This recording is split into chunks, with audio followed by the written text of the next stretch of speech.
My name is John Shipton. I'm Julian Assange's father.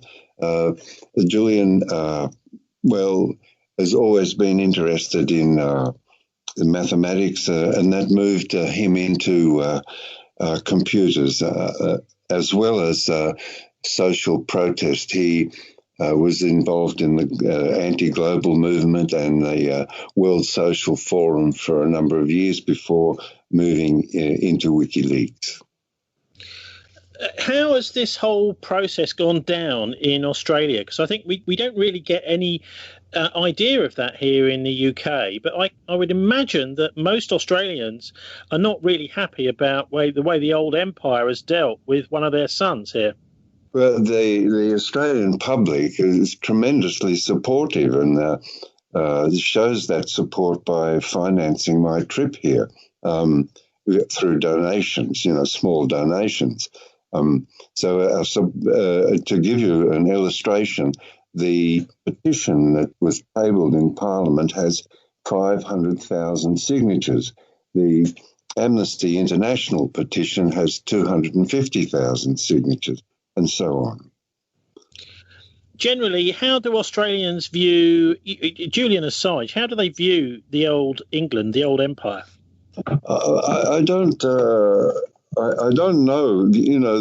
There's been so much movement of Australia towards the United States, and now 50% of the population of Australia are migrants from other places than the United Kingdom or Europe. So the appearance of the Queen is still venerated and appreciated by most people. However, the attachment to the United Kingdom has declined. So what was your attitude to Julian's activism in the early days? Oh, I liked it. I liked it. There's a lot to do, and he was in there fixing things. Yeah, I liked it very much. In fact, I was involved myself, not with what Julian was doing, but in other areas. For example, the Vietnam War movement or the environmental movement. And was he making a stand against globalization? Because that was a big thing, wasn't it, in the 80s and 90s? Yes, he did that. He was a marshal in the anti-globalization project back in the 80s, yes. And obviously publishing is his main thing. At what point did you start to think, well, actually, he could be treading in some dirty waters here and he could get himself into trouble? At what point were you first thinking, actually, what Julian's doing is pretty dangerous? Well, not until he went to Sweden, because a family trait is to be positive about what one takes on in life, so I thought to myself it was a strong idea to give protection to people who leaked some documents that outline government crimes, or the documents from the government that witnessed their crimes. I thought that was a good idea. Yeah, but at what point did you start worrying in Sweden? Was it obvious what was going on there? What's your take on what happened in Sweden? Well, as soon as I read that 4 Secret Service agencies were spying on, just surveilling Julian as he got off the plane into Sweden, I began to worry. Yeah.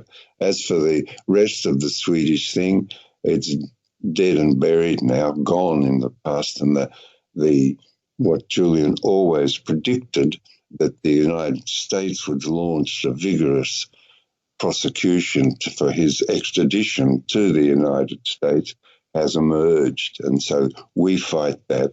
No extradition. Well, there are still a lot of people in the mainstream media that believe that Julian was a rapist and has got off of that charge. Well, there was no charge. There was an allegation, and the Swedish prosecution had 9 years to lay a charge or even do an interview, and they didn't. There were 4 prosecutors, 9 years. I mean, it's just a scandal, really, Well, you're saying also that these different secret services were after him. Who were they? That's the sort of the curiosity. I had lunch with an ex-police chief of Stockholm back in 2011, and aside from assuring me that I could trust him completely for anything I wanted to say, I don't know the identity. That was just reported to me. Well, the obvious implication here is that Julian could have been, whether you knew it or not, a Russian agent. A Russian agent? Well, that's I think that's a bit of a step too far. I don't see how Julian, an Australian who's released, I think, 800,000 documents that embarrass Russia, can be a Russian agent. It's hilarious. Well, yes, but I mean, the intelligence that he's getting is very high-level stuff. The sort of thing. I mean, this is what I've heard anyway. That this is something that maybe only the Russians or some state-level intelligence service could have got. That they then handed on to Julian.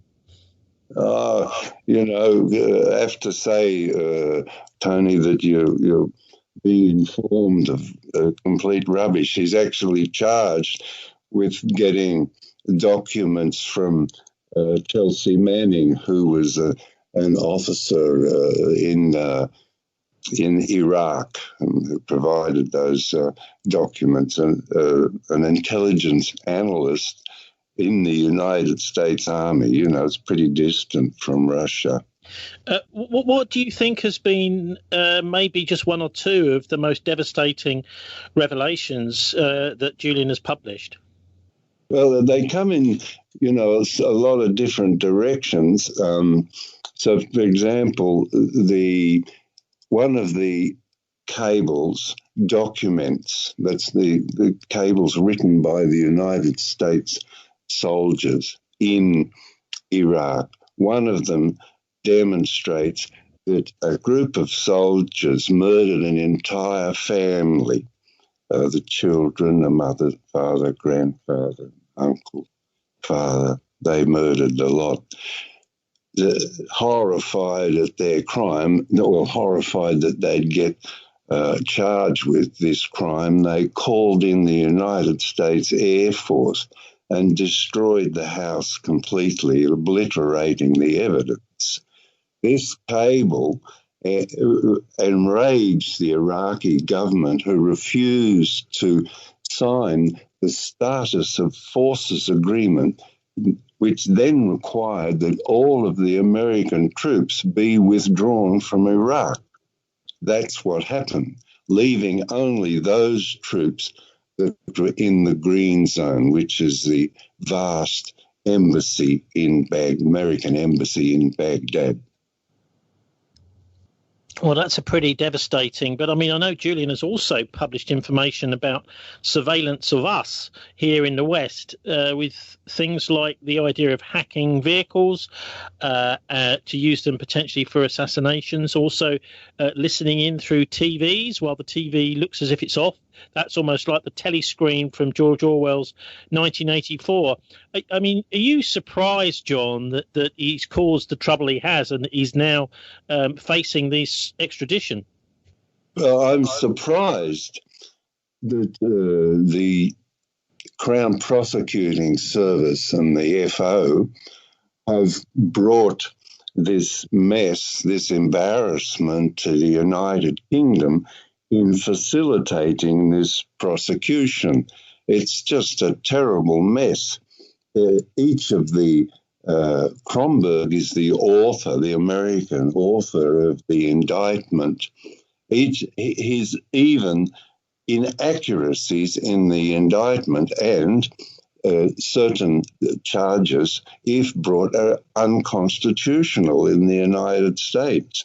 It's just such a mess that whichever government is in power, Mr. Johnson or whomever on the other side, Keir Starmer, they in order to save the United Kingdom embarrassment and lowering of legal stature, which is vital for commerce in the United Kingdom, particularly the City of London, they'll have to get rid of this mess that's embarrassing them. Well, it might sound a silly comment, but Kangaroo Court is the obvious thing that springs to mind with an Australian being tried in Britain for crimes apparently, taking place in the United States. What do you make of the whole judicial process here, the Old Bailey? Do you think that there is any credibility really to the British judicial system? Are they going to stand up to the United States? Well, that's what we work on, that in the second instance, that's the High Court. They will insist upon the integrity, which is historical in their case, of a sound law administration. They'll insist firmly that the integrity of the United Kingdom system of laws is upheld. Also, they'll insist that the authority of the judiciary be held and supported. So that's where I see the United Kingdom reasserting its authority in relationship to this persecution and prosecution from, the United States. Kangaroo Court's pretty accurate, although I call it a fraud against the court, and that the United States has brought a fraud against the court because it has the power to do so. That's all. Charges short, pretty simple. This is hacking and espionage. Obviously, that's not going to be forgotten about by the judges at the Old Bailey.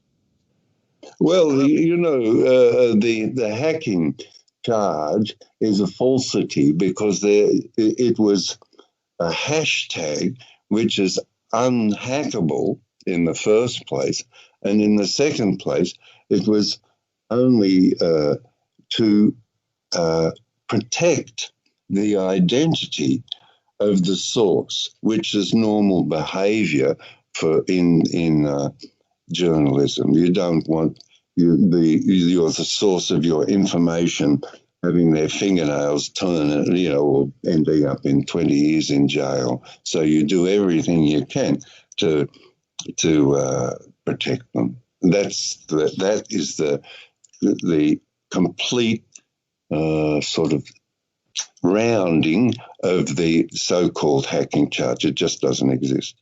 I mean, this is one case. There's a much bigger battle going on in the rest of the world, really, to do with the regime changes going on in the Middle East, the economic war with China. How do you think this little case fits into the bigger picture?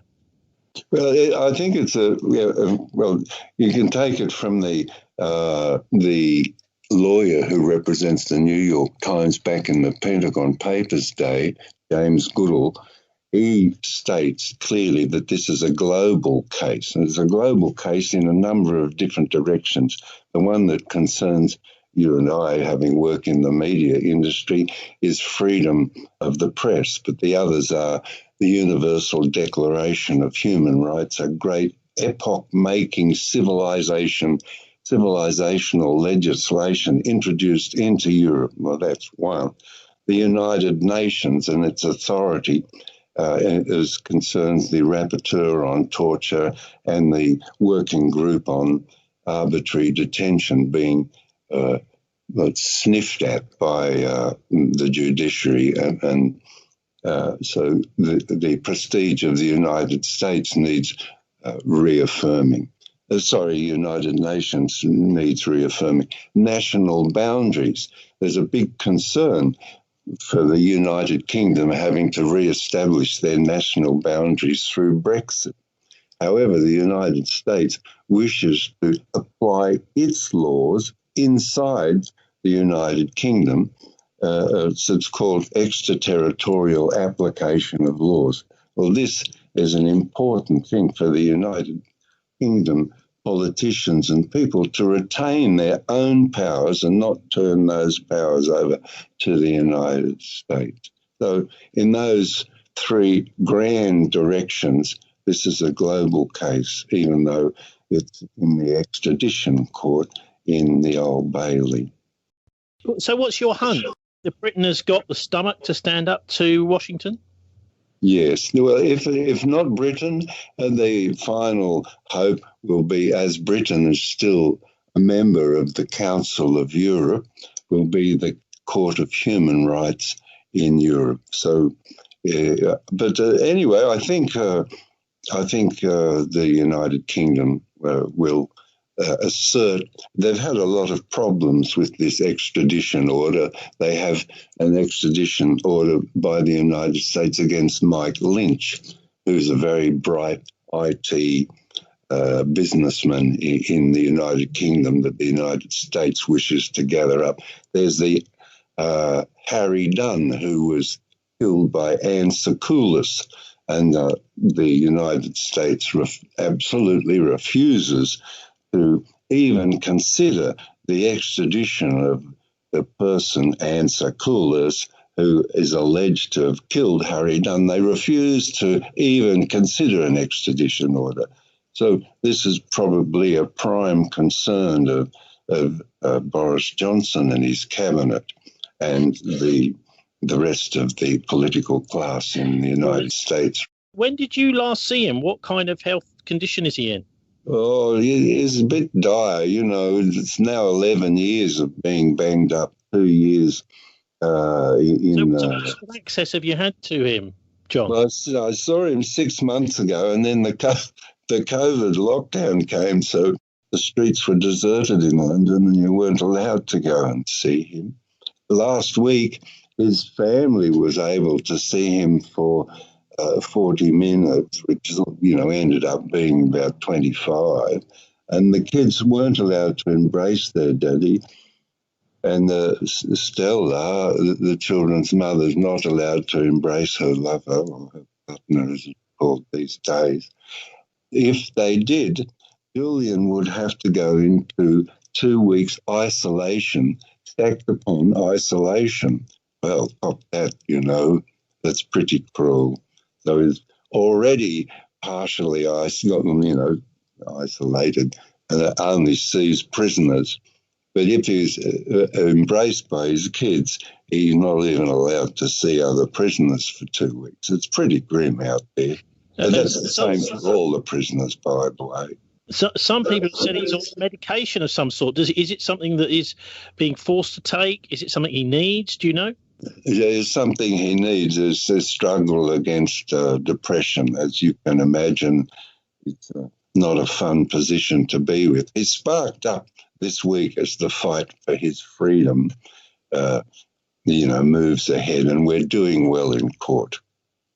If people want to follow what's going on, I believe the former ambassador Craig Murray has been reporting on the case, doing a good job on it. I just wondered, because he himself has got his own court case to face.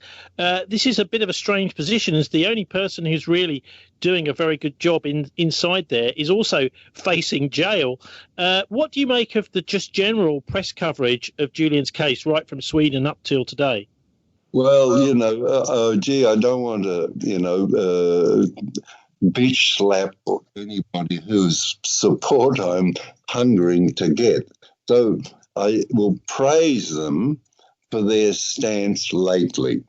They've come aboard the Washington Post editorial, the New York Times editorial, even the Guardian's editorial, the Times last Sunday, the Times on Sunday, the Mail on Sunday. So they've all come around to realise that if Julian's extradited and thrown in a dungeon for 175 years, their power, their ability to publish, and their prestige, and consequently their living standards go down the drain.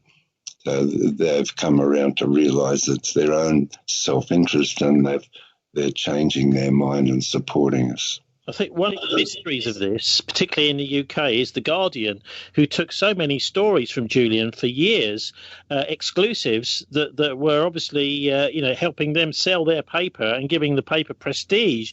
What do you put down? What do you put down the fact that they seem, certainly a couple of years ago after Sweden, to have turned on Julian and have many of their reports were really negative against somebody who'd supplied them with exclusives for years. Yeah, I don't understand that. They continue to support Luke Harding, who wrote a story which is a complete lie, that Manafort went and visited. Manafort was a political operative in the Trump campaign, who went and visited Julian. There's just no evidence of it. Julian at that time was one of the most surveilled people in the world, with 9 cameras and shotgun mics, laser mics that listened to everything he said, the vibration of the window to your voice. It's just a very curious thing, this bee in their bonnet. I suppose that's the polite way of saying it. I don't know if you can speak over the radio in the United Kingdom what I'd like to say, but they've got a bee in their bonnet. They've become gloomily mean to Julian. For why, I have no idea. Also, there is this Spanish firm that was employed to spy on him in the Ecuadorian Embassy. Can you just tell us a bit about that? Because that seems to have also sparked a legal backlash in Spain. Well, the case is ongoing in Spain. They have a different system, as you know, where the judge investigates rather than hears the two sides from the QCs. Here, the judge in Spain investigates. So there's an investigation going on there, very vigorous. The UC Global converted all the cameras and installed new cameras in the embassy, even installing a microphone in the ladies' toilet. I mean, really and truly. And recorded Julian's conferences with lawyers. This is it's illegal, I mean, it's illegal to spy anyway, but it's an abuse of process. It means that the case cannot go ahead because the relationship between the lawyer and the client is protected. Also, they speculated on how to murder Julian by poison, how to kidnap him. Then they made moves to double lock the doors so he couldn't walk out. So they became jailers as well as attempting to murder, spying. They followed Julian's lawyers down the street in Brussels. They burgled Julian's lawyer, Balthasar Garzon's offices in Madrid, and so on. So also the head of at that time of UC Global, the security firm that we're speaking of that was in charge of security at the Ecuadorian Embassy in London, he took hard disks once a month over to the United States, handing them over to, well, we presume the CIA, because at that time the head of the CIA was Mike Pompeo, who in April 2017 declared that the WikiLeaks was going to be ruined and Julian was going to be persecuted to the ends of the earth. A lot of people have wondered about WikiLeaks itself. Does it continue without Julian? Yes, I released something the other day. I'm not accurate on it, but the title of the release is called Fish Rot. It's about the illegal taking of fish in Africa. I'm not good on that because I haven't had time to read it, but they did release something the week before last. They're still active, yes, but most of their energy now is absorbed in protecting Julian. Well, that may be part of why they're doing this, mightn't it? Can you just tell us where we are at with this case and where it goes from here? Briefly, the first couple of days addressed the matter of whether Julian's efforts and his nature is political. If it is political under Section 4 of the Act, the UK-US Extradition Act, if it is political, then Julian is protected. So the argument was around that area for the first couple of days.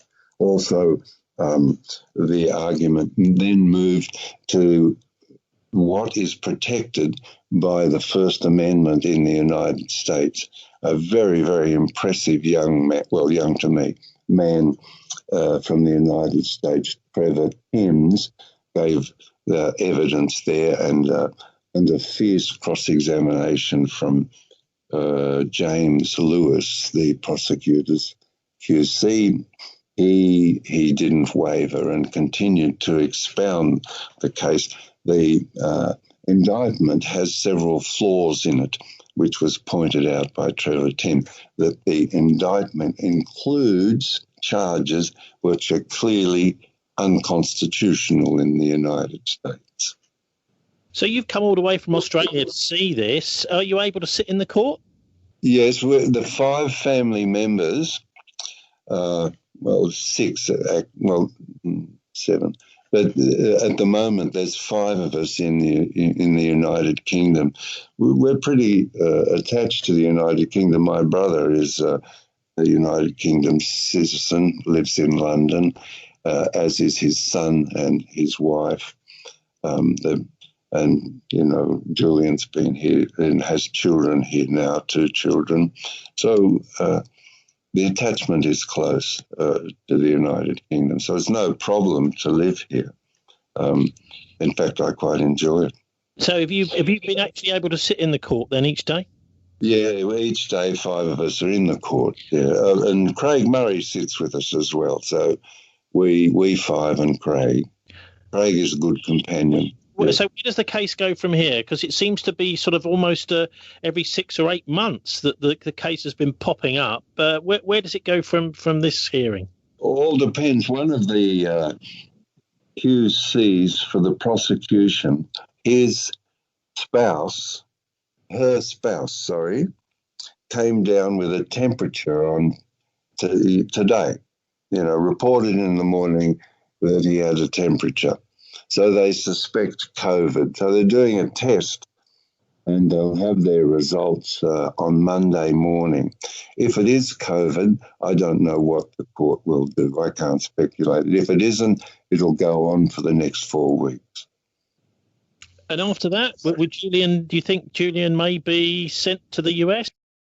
I imagine what will happen. I don't think it. I imagine what will happen in normal practice is if the judge says he's free to go, the United States will vigorously appeal and will go to the High Court. If the judge says that he's to be extradited, we will vigorously appeal and will go to the High Court. So that will probably take until May, June. So it could be that Julian walks out of this court into the street a free man? Well, you know, I'm not a religious man, but I've taken up to going to the Brompton Oratory and lighting candles. Brompton Oratory being the local Catholic church. John Shipton, thanks very much for joining us. Thank you, Tony. It's been a pleasure. You're very good. Well, you say that.